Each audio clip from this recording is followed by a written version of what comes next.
كل أم نفسها تسمع كلمة ماما من ابنها، بس في أمهات كتير الكلمة دي بتتأخر معاهم، ويبدأ الأسئلة والقلق والمقارنات.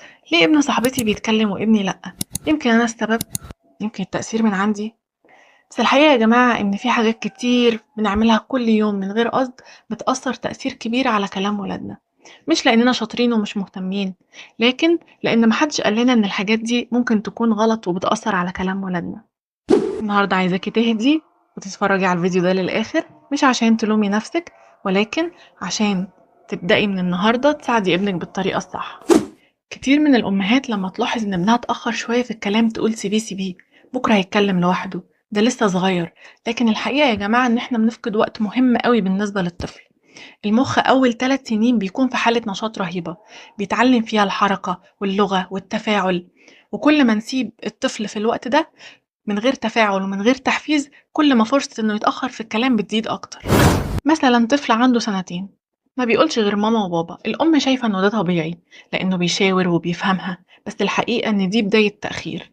لازم من بدري نبدأ نحفزه ونكلمه وندخله في حوار. ابدأي كل يوم ولو بكلمة واحدة جديدة.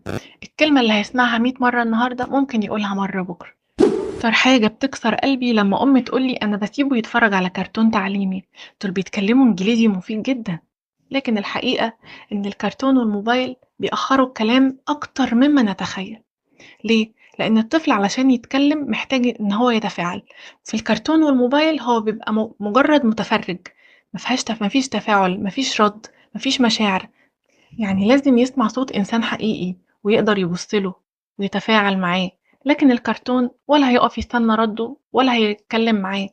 أنا بشوف أطفال بتتكلم إنجليزي تقليدا للكرتون، لكن في الحقيقة هم ما يعرفوش يقولوا ولا كلمة. الطفل اللي كل حاجة عنده في الموبايل مش محتاج يتكلم ومش محتاج يتفاعل ومش محتاج يدور ومش محتاج يتواصل.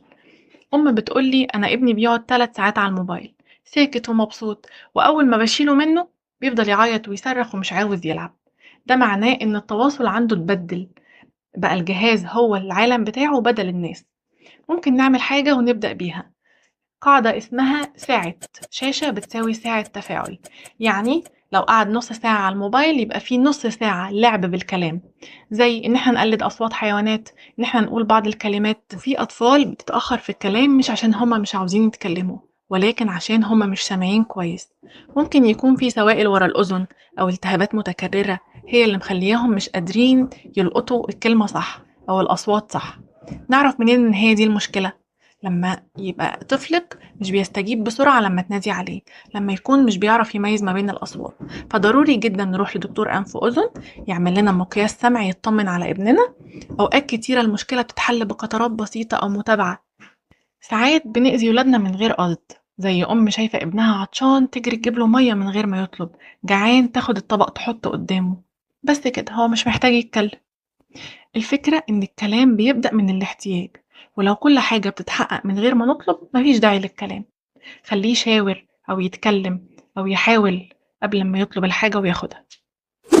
أمهات كتير بحسن نية لما الطفل يقول كلمة غلط يفضلوا يقولوا له غلط، مش كده، اتكلم صح. النتيجة هتكون إيه؟ الطفل هيخاف يتكلم تاني. المخ بيتعلم بالتكرار مش بالتصحيح القاسي، واللغة عشان تحصل محتاجة بيئة آمنة يجرب فيها صوته وهو مطمن. الحل إن لما يقول كلمة غلط تصححها له بس بلطف. الطفل اللي طول اليوم في البيت من غير أطفال زيه مش هيتعلم التفاعل. الكلام مش درس، دي مهارة اجتماعية. المخ عشان يتعلم الكلام محتاج إن هو يقلد ويتفاعل، وده مش هيحصل وهو قاعد في البيت لوحده. خليه يحتك بأطفال زيه في الحضانة أو في النادي.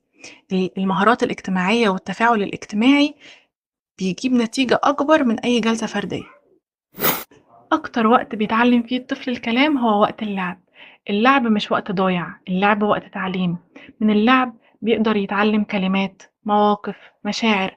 خلي كل مرة تلعبوا فيها تبقي بتعلميه كلمة جديدة، بتعلميه يعبر عن مشاعره، بتعلميه وبتفهميه موقف جديد.